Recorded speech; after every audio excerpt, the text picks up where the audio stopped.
Hello, I'm Kat. I'm a graphic designer based in Los Angeles, and I have made many things over the past few weeks. And I thought it would be fun to walk you through it all.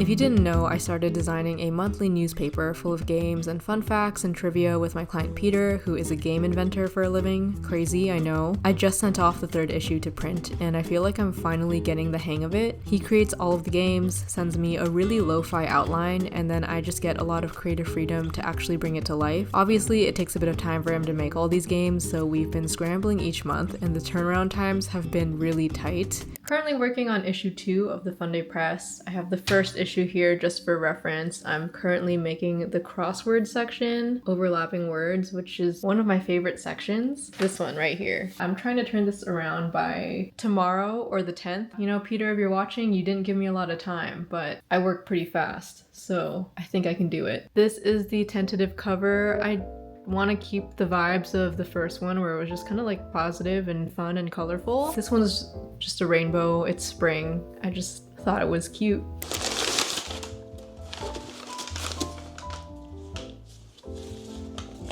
Here it is, issue 2. Fun fact, I actually snuck in my dad and his girlfriend on the cover. This is just a photo I took from when we were in Taiwan a couple months ago. They're just there. This is so cool. I have been in such a crafty mood lately. It feels very healing and calming to work on more tactile projects. I've been bringing out the paints. Painting for me is a hobby where I try to have absolutely zero expectation to make anything good, and I think everyone needs an activity like this. I try not to bring too much pressure into anything I do, but when it comes to graphic design, there's a little bit of a baseline expectation just because I've been doing it for so long. It's like my job. When it comes to painting, I really do not care if what I'm making looks good. I'm really just doing it to decompress. This is a gouache set that I bought a few years ago. One thing I struggle with when it comes to painting is waiting for the paint and the water to dry. I kind of just want to keep adding and adding to it. My friend recently got me these Posca markers, and I've never played around with paint markers before, so this has been a really fun new medium. I made a birthday card for my cat Oatly, who turned 4. I just took some construction paper and cut out some letters and then cleaned it up a little bit in Photoshop, overlaid some texture, and then changed up the colors a little bit. I'm also really reigniting my love for collaging. I've been making these random box collages. I don't know, I like how they look a lot. It would be fun to do a packaging project similar to this. I follow this artist, Ali Solberg, and she created these analog newsletters that I found so charming. I had to create one for myself. I made it about the ins and outs of summer. I've also been dabbling in creating websites. Here are a couple that I made in Framer. A couple years ago, I made my own branded book club for fun called Cat's Reading Room, and then just never did anything with it besides make these really cute sticker sheets. So I revamped this old project and made an extension of it online. This is a website with a really cute digital bookshelf with summaries and reading logs and a place to submit book recommendations and even download your own little reading room member card. I have been on a generational reading run. I read 8 books last month and I read 4 this month, so this felt very relevant and important for me to do. I also made a mood quiz. You just choose the gradient you're drawn to and it'll lead you to a few adjectives to embody, along with some advice and a few activities to lean into for the day. I haven't played with gradients, much less animated gradients, in a really long time, and it felt pretty different from the things that I normally create, which is always a refreshing feeling. I also got the Philips Hue lamps that you can change on the app, so it can be like whatever color that you want. I thought that would be really fitting for the video, so I had a lot of fun playing around with different shades, trying to match up the colors with the gradients and the mood. The Arthritis Foundation commissioned me to make 5 pieces of art for their yearly campaign called Green Heart Fridays. It's my second year working with them, and it's been really fun. This collection was inspired by my Lola or my grandma. I just called her up and asked her what she liked and then proceeded to make 5 different pieces based off of that. Hi, Katrina. Hi! What are your favorite colors? Red, yellow, green. Oh, rainbow. Yes, rainbow's nice. I like a reminder. Something to look forward to. One of my most asked questions is, how do you even find clients in the first place? How do you work with brands? I've been posting my work and creating videos about my process and behind the scenes for many years now. And because of that, I get like 99% of my clients through social media. I know that content creation can be really daunting, especially for an artist or a designer or a freelance creative. But one tool that I found makes the process really seamless is Storyblocks, who is also the sponsor of today's video. Storyblocks is a 100% human-made stock media library. It has footage, music, sound effects, and templates all in one place. So instead of bouncing between 5 different platforms trying to piece together all your assets, it's all there. Everything in their library is 100% human-made by real filmmakers and artists. They have millions of assets and unlimited downloads, so you can experiment as much as you want. With thousands of customizable templates, Storyblocks saves members an average of 3.5 hours a week. I really love their sound effects and music, and I especially love this animated little paper texture that I found. With Storyblocks, everything you download is pre-licensed and royalty-free. This means it's cleared for personal and commercial work, so you can use it in your YouTube videos, in your client work, in your monetized projects, in your personal projects. Every download directly supports a real working artist, and the straightforward licensing makes it a lot easier to create. To get access to the human-made stock media library built for creators and essential to my workflow, head to storyblocks.com/Katrina. They're offering 15% off any annual plan for a limited time, and that discount is only available through my link. Life can't always be about work all the time, so in between all these projects, I have been trying to branch out and visit different places. How I go about my daily life directly correlates to how inspired I feel, and I am someone who can easily fall into a routine and do the same exact thing for months. So one day I was at the Barnes & Noble for like the 100th time, and I just snapped. I feel like I'm here all the time. I feel like I keep doing the same stuff over and over again. Let's go do something different.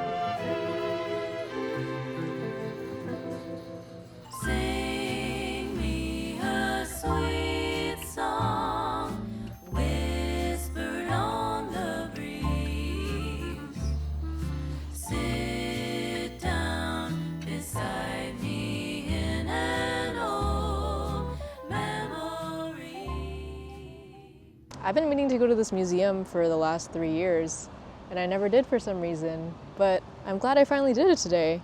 There's this new cat cafe that opened up in the Arts District called Little Lions. The space is super well designed, the cat furniture looks so sleek, the ambiance was just so calming and relaxing. I just wanted to curl up with a book there. I met up with my managers to just hang out for the afternoon and color a little bit, and it was delightful.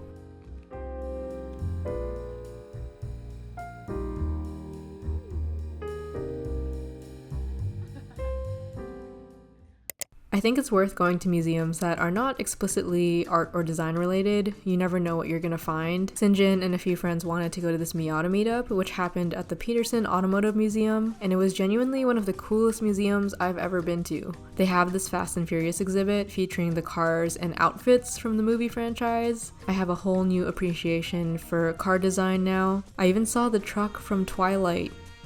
I was just really delighted by the colors, the type, the way everything was displayed. I still think a lot about that museum, and I probably would have never stopped by on my own. So I guess that's a sign to seek out experiences and events that you might not obviously be drawn to.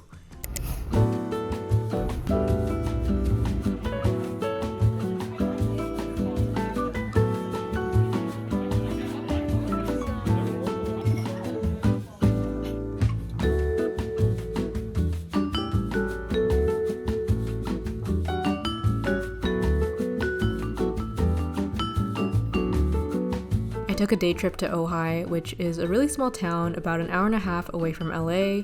They have a lot of restaurants that are farm to table, specializing in local produce, and it was such a fun time. I love Ojai.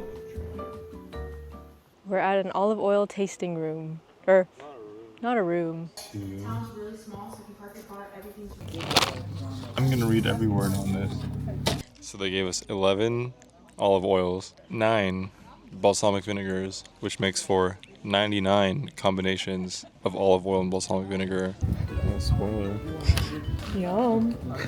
That one's really I'm good. cut it again, 'cause I don't think Yeah, wait, that was kind of creamy. Okay, now we're trying Tuscan herbs. Artichoke, garlic, Tuscan blue rosemary, sweet basil, Italian oregano, and French thyme. Damn. That one tastes like it could be in a salad. If this is what it means to be like old, count me in. Count me in. Okay, white truffle. Whoa. That one's crazy. What's crazy is these things were made so long ago. They're aged in wood barrels for 18 years. How much are these vinegars? Oh, you could put that on ice cream. They might be really expensive.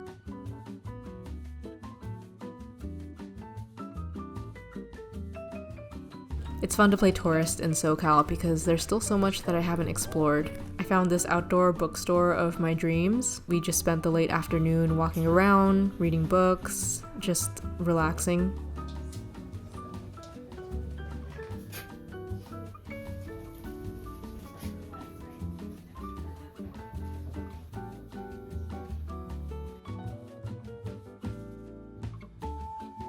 Everything I ate there was just also so delicious and bursting with flavor.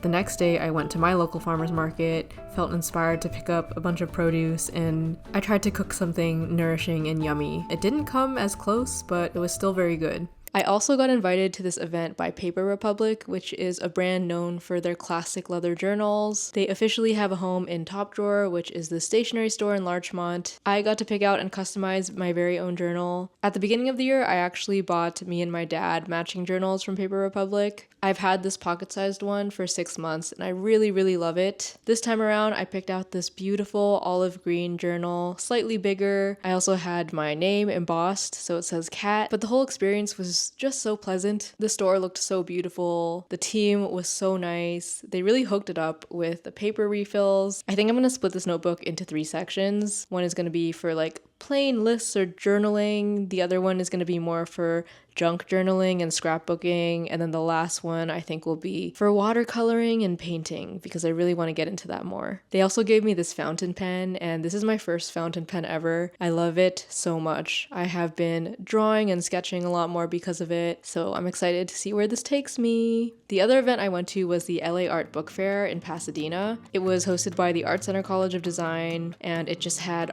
all of the art books, design books, posters, zines, anything you could want there. It was a good time. I browsed for like 2 hours, came home with a bunch of goodies. I would highly recommend checking it out if you're in the area next time they host another one of these events. Alright, that is everything I've been up to. That is my work and life as a graphic designer. It's been crazy trying to balance projects and then also maintain like a semblance of work-life balance, but I am doing my best. I've been talking for a while and I'm pretty spent, so thank you so much for watching. Sending you a big hug.